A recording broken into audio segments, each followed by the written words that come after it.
Welcome back everyone to another LEGO Star Wars 2024 video, and today we have our first look at the last three LEGO Star Wars 2024 March 1st sets. These are the three MIDI-Scale sets that we have been knowing, leak-wise for a couple months now. Full disclosure, I literally just woke up about 5 minutes ago. It's weird how this happens sometimes. It really is almost like a little freaky, how this is like the second or third time that I have woken up like randomly. I was like on hour 6 of sleeping, you know what I mean? Like, so like not like a normal time necessarily to wake up, where I woke up, inherently just kind of checked my phone and woke up to a text with these pictures, okay? And it was like as of like a minute ago. So definitely excited to cover these and talk about them. So just kind of keep in mind, I guess, maybe the criticism part of my brain hasn't fully been awoke yet. But let's get into it. Number one here, we have 75375, the Millennium Falcon MIDI-Scale. This is 921 pieces, and this should be retailing for $80. So, price per piece is always, good on these MIDI-Scale sets because there's no figures, so they're able to kind of escalate those, piece counts well. And nonetheless, these are, 18 plus display sets, and I like that the MIDI-Scale stuff is coming back. I really do. I love the Executor that is behind me right now. So of course, there's no minifigure here, although on the bottom plaque, all right, which does have the name of it, of course, that follows suit, then also the 25th anniversary brick. I can't help but notice, man, even these newer ones have that little 1x2 vent piece. And why can that not just be a minifigure? Like, why can you not just throw one exclusive fig in there, right where that 1x2 vent piece is? It would make it look better. It would make more sense.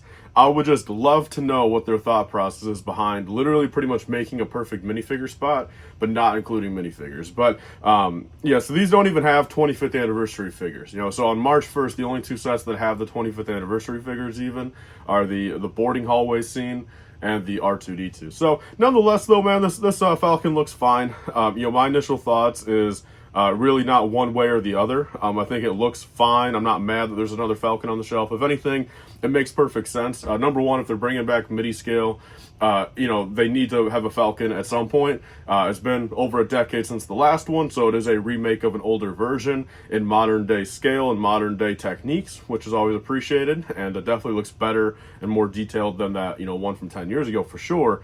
And then lastly, if later in the year, when we get that dark Millennium Falcon on the shelf, if that's going to be on shelves for 8 months or a year and a half, it is going to be nice for the average kind of normie consumer to still have a regular gray Falcon on the shelf, MIDI-Scale or not. So, look, I mean, of course, I'm going to pick this up, for review, for display, but nothing much more to really say about it. Number one thing I got to say, and I appreciate it in these MIDI-Scale sets, looks like they're continuing it, is giving us the cockpit right here and kind of an interior where it actually looks like, you can tell with the little micro studs, all the different characters. Looks like we got maybe Luke right here, Chewbacca, C-3PO, Han Solo, Leia, and the black stud I would assume would probably just be R2-D2. So not too shabby right there, man. Not too shabby. I do like it, and good job to LEGO.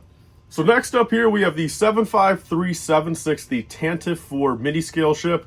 This is going to be 654 pieces, should be retailing for $70 US, and coming out March 1st again. And this one, I can honestly say I really do like it. I love the Tantive 4 in Universe. The 2019 one is one of my favorite sets. I love the design of it. I love the fact that it's white. It feels more, again, nice change of pace from the regular gray ship. The only thing that really sticks out to me when I see this set, okay, again, I'm not fully awoke yet. I don't know my Tantive 4 scaling all that well. Again, I'm not there, studying exactly how big the cockpit needs to be for the rest of the body, but just based off seeing the bigger sets, I'm looking at the 2019 one over here, and just kind of being so used to a nice, big and round and cylinder-esque, cockpit. The cockpit does look kind of small on this, man. It looks like it's maybe, in my opinion, I mean, maybe 2 bricks too, kind of short. It should be like maybe another brick or two out, maybe another brick or two, width-wise, as in the circular part of it.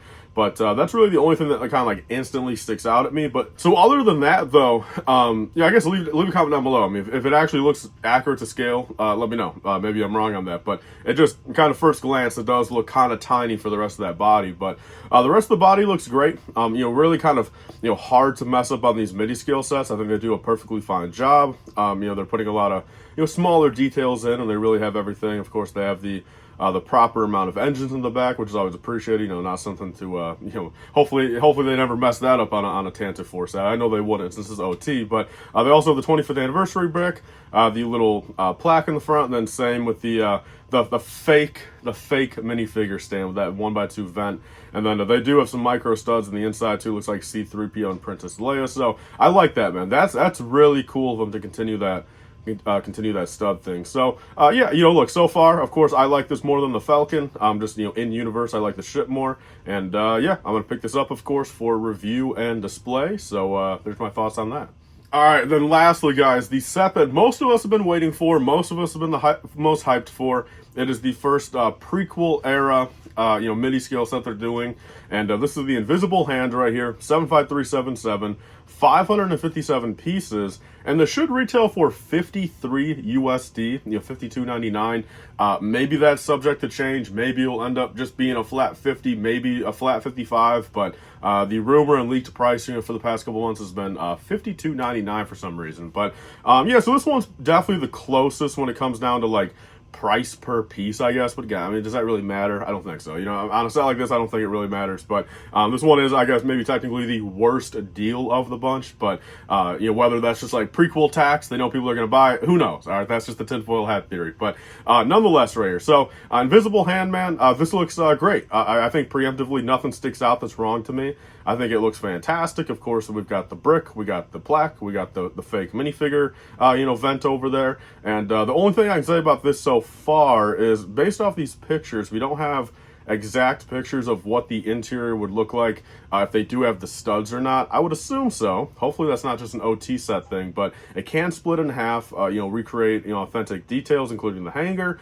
So I would assume somewhere in that hanger, man, on either side, there's going to at least be a yellow and a dark red stud to represent those Jedi Starfighters. But sadly, we can't see in these pictures. But you know, basically perfect in my opinion for what it is. I think, again, great job to whoever designed it. The only thing I can say about this is hopefully next year we get a MIDI-Scale Venator to really display nicely with this right here. So there's my thoughts, guys. Nothing much more to really talk about on these. I mean, again, I did just kind of wake up. You know, I'm not going to like necessarily I mean, if someone will, and look, if they really did get something wrong, comment down below. But I don't think there's really too much to like overanalyze on these MIDI-Scale sets. I mean, maybe some of the scaling's off, but it's like kind of what can they do about it? But I mean, I can agree, even just from like visually looking at all three of these right here on the page at the same time, the one glaring thing to me that's just sticking out is just the how small that Tantive 4 cockpit area is. But who knows? If that's accurate, let me know if I'm wrong down below. But nonetheless, though, I think you know, the MIDI-Scale line has its place in LEGO Star Wars, and I can't wait to see what they do in the future. So comment your thoughts down below. Which one is your favorite out of these three?